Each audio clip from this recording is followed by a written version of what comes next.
नमस्कार। आज हम इस वीडियो में HPJOIT एग्ज़ाम का प्रैक्टिस सेट थर्ड करने वाले हैं, जिसमें हम कुछ कंप्यूटर के महत्वपूर्ण प्रश्नों को डिस्कस करेंगे। फर्स्ट क्वेश्चन है, which of the following is not characteristics of a computer.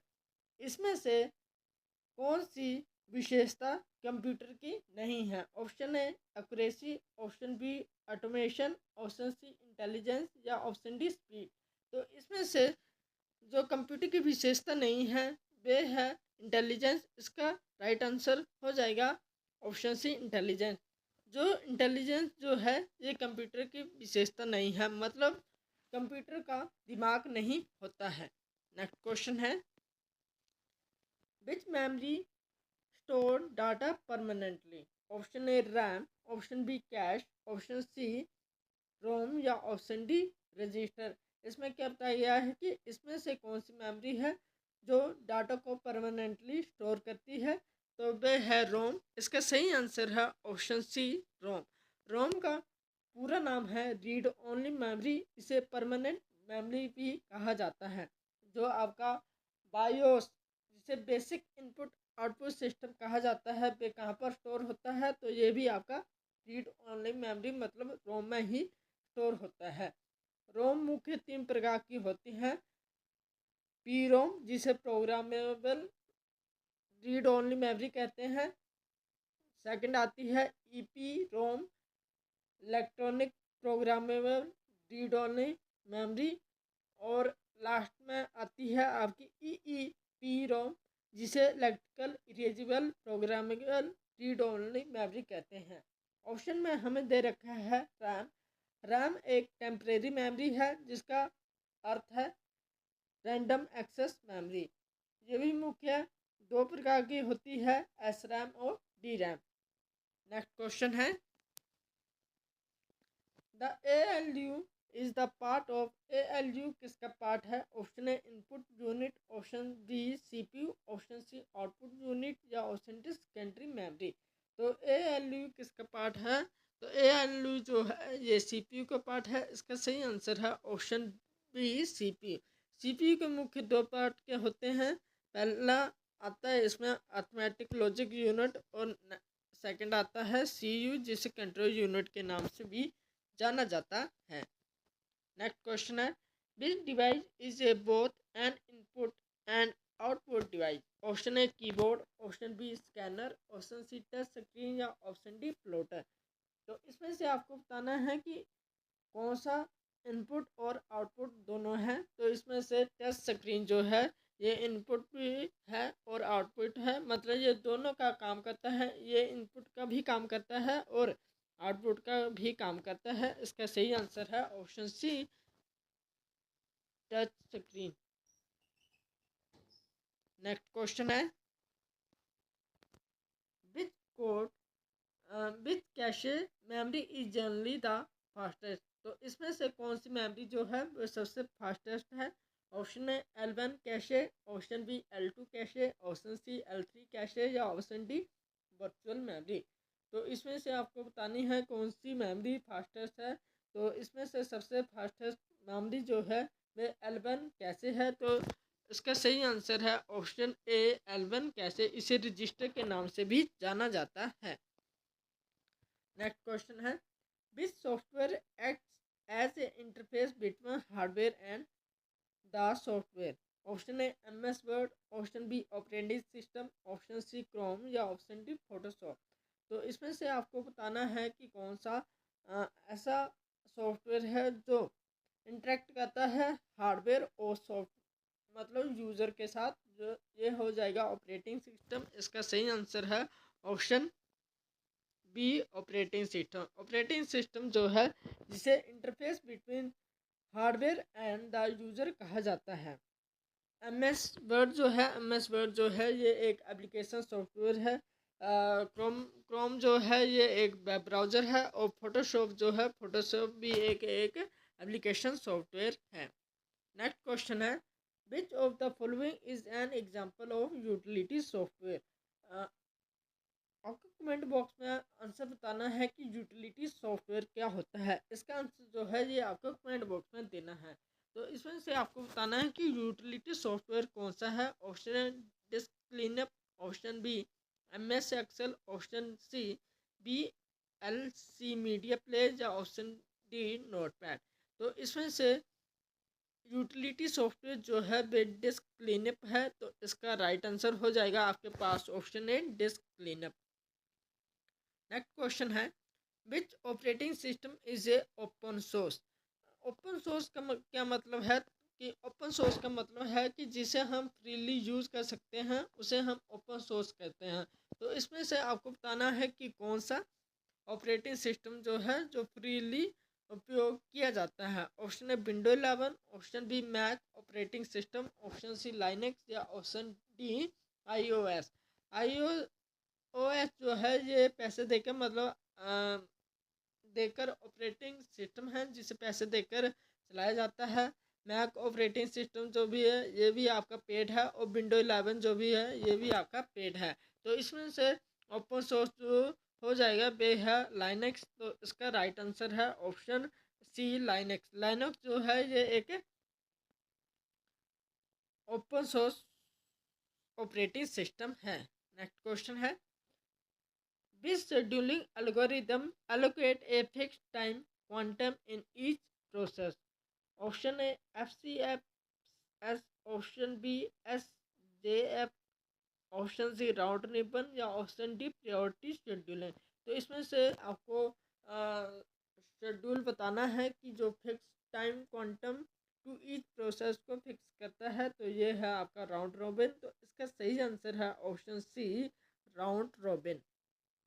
Next question है कि bit network covers the largest geographical area. Option A LAN जिसे हम लोकल एरिया नेटवर्क कहते हैं। नेक्स्ट है पैन जिसे पर्सनल एरिया नेटवर्क कहते हैं।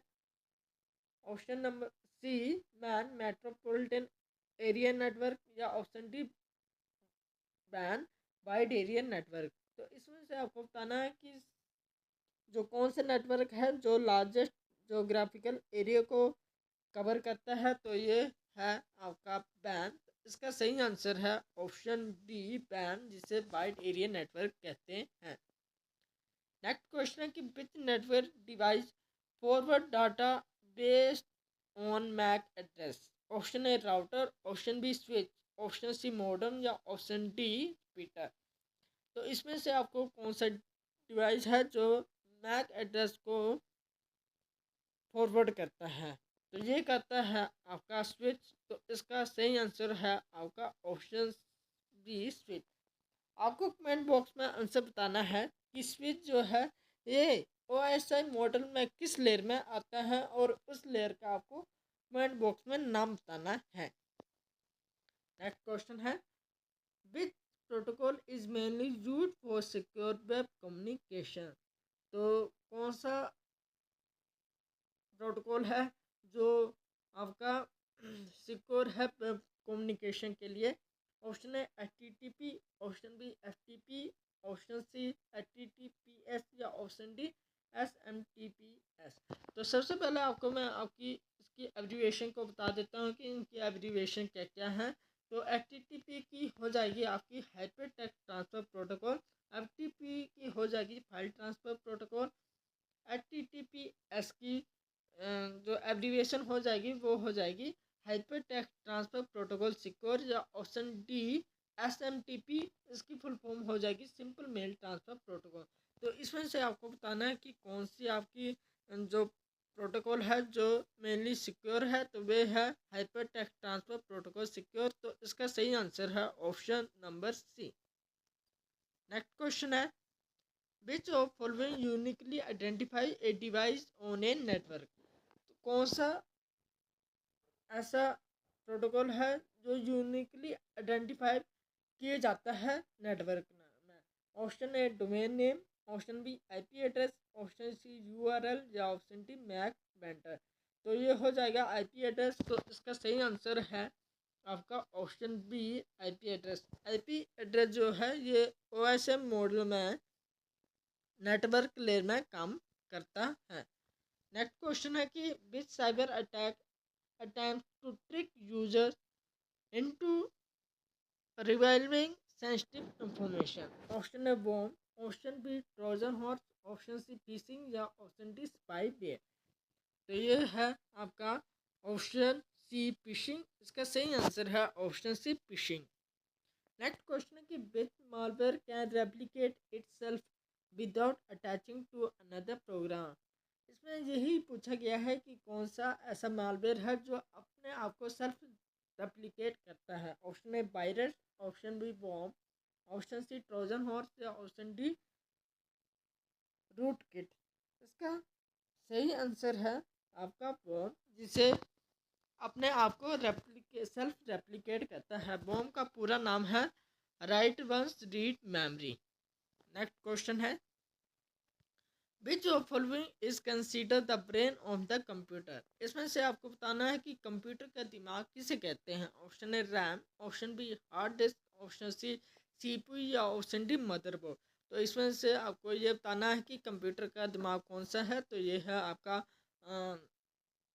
सीपीयू। इसका सही आंसर है आपका ऑप्शन सी सीपीयू, जिसे सेंट्रल प्रोसेसिंग यूनिट भी कहा जाता है। रैम जो है ये एक मेमोरी है, हार्ड डिस्क जो है ये भी आपकी मेमोरी है। नेक्स्ट क्वेश्चन है कि विच generation of computer introduce integrated circuit. तो इनमें से आपको बताना है कि कौन सी जनरेशन है जो इंटीग्रेटेड सर्किट में आता है। ऑप्शन है फर्स्ट, सेकंड, थर्ड या फोर्थ। इसका सही आंसर है आपका ऑप्शन नंबर सी थर्ड। जो आपके आईसी इंटीग्रेटेड सर्किट जो आए थे वे आपके थर्ड जनरेशन में आए थे। आपको कमेंट बॉक्स में देना है कि आईसी मतलब इंटीग्रेटेड सर्किट का आविष्कार किसने किया था। इसका जो आंसर है ये आपको कमेंट बॉक्स में देना है। फर्स्ट जनरेशन में क्या आए थे, तो फर्स्ट जनरेशन में आपके वैक्यूम ट्यूब आए थे, सेकंड जनरेशन में ट्रांजिस्टर आए थे, थर्ड जनरेशन में आपके आईसी मतलब इंटीग्रेटेड सर्किट आए थे, फोर्थ जनरेशन में आपके माइक्रो प्रोसेसर आए थे और आपके फिफ्थ जनरेशन में आपके क्वांटम कंप्यूटर आए थे, जिसे ultra large scale integration circuit भी के नाम से भी जाना जाता है। नेक्स्ट क्वेश्चन है कि which memory is used to temporary hold data and instruction currently being process. इसमें से आपको बताना है कि कौन सी मेमोरी है जो डाटा को टेम्परेरी स्टोर करके रखता है। Option A ROM, option B RAM, option C DVD या option D Blu-ray disc.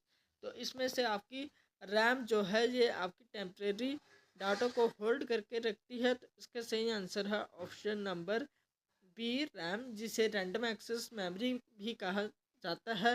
RAM मुख्य दो प्रकार की होती है, एस रैम और सेकंड आती है डी रैम। नेक्स्ट क्वेश्चन है which of following is an example of output device. इसमें से आपको बताना है कि आउटपुट डिवाइस कौन सा है। OCR, option number B MICR, option C monitor या ऑप्शन डी जॉयस्टिक। तो इसमें से आउटपुट डिवाइस जो है ये मोनीटर है। तो इसका सही आंसर है option number C monitor. Monitor जो है ये एक आउटपुट डिवाइस है। OCR जो है जिसे ऑप्टिकल कैरेक्टर रिकॉग्नाइजेशन कहते हैं, ये एक इनपुट डिवाइस है। MICR का पूरा नाम है मैग्नेटिक इंक कैरेक्टर रिकॉग्नाइजेशन, ये भी आपकी इनपुट डिवाइस है। और जोइस्टिक जो भी है ये भी आपकी इनपुट डिवाइस है। और मॉनिटर जो है ये आपकी क्या हो जाएगी, ये आपकी आउटपुट डिवाइस हो जाएगी। आज का अंतिम प्रश्न है कि which network topology connects every device directly to every other device.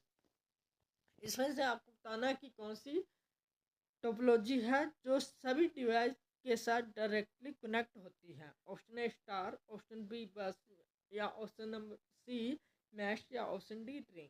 तो इसमें से मैश टोपोलॉजी है ये सभी के साथ कनेक्ट होती है। तो इसका सही आंसर है ऑप्शन नंबर सी मैश। इसका सही आंसर है ऑप्शन मैश। वीडियो के अंत में यही कहूँगा कि अगर ये वीडियो आपको एग्जाम के पॉइंट ऑफ व्यू से थोड़ी सी भी हेल्पफुल लगी हो तो वीडियो को प्लीज़ लाइक शेयर सब्सक्राइब करना ना भूले। Thank you. जय हिंद, जय हिमाचल।